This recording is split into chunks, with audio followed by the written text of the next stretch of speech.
2 కొబ్బరి అయితే నేను ఇక్కడ తీసుకున్నాను. తర్వాత వాటిని మిక్సీ వేశాను. మరీ మెత్తగా కాకుండా కొంచెం పలుకుండేలా వేసి, తర్వాత నెయ్యి వేసి ప్యాన్లో వేయించుకున్నాను. నీరు ఉంటుంది కదా, ఆ నీరంతా పోయేలాగా వేయించుకోవాలి.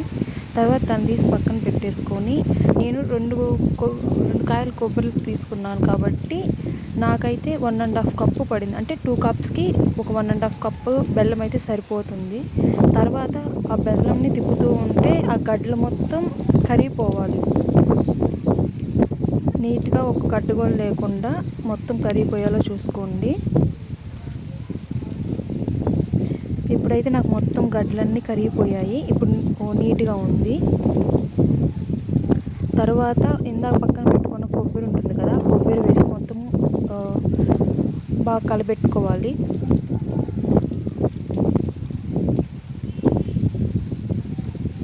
నీట్గా అంతా స్ప్రెడ్ అయ్యేలాగైతే నేను కలుపుకుంటున్నాను. జస్ట్ ఒక 5 మినిట్స్ అలా అయితే అప్పుడు బాగా కొంచెం గట్టిపడినట్టుగా అవుతుంది. అంతవరకు తిప్పుకుంటే చాలు. మ్యాక్సిమం ఒక 6 మినిట్స్ 7 మినిట్స్ అలాగైతే సరిపోతుంది. ఇది మీడియంలో పెట్టుకొని చేయండి. మరి హైలో కాకుండా మరీ లోలో కాకుండా. చూడండి ఇప్పుడు చాలా దగ్గరకు వచ్చేసింది. నీట్గా అలా కలబెడుతూనే ఉండండి, లేకపోతే కొంచెమన్నా అడుగు అంటుతుంది కదా.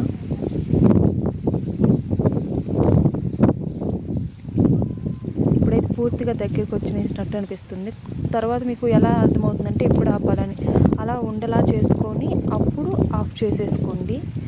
తర్వాత దాన్ని పక్కన పెట్టేసి బాగా కూల్ అయ్యేంత వరకు ఉంచేసేయండి. కూల్ అయిన తర్వాత దాన్ని మీరు నెయ్యితో కానీ దేనితోనైనా సరే ఉండలు చేసుకోవచ్చు. నీట్గా బాగా ఉండలు వస్తాయి. సేమ్ ఎలాగంటే కొట్లో ఎలాగైతే చేసుకొని తింటామో అలాగే ఉంటుంది. సబ్స్క్రైబ్ చేసుకోండి ప్లీజ్.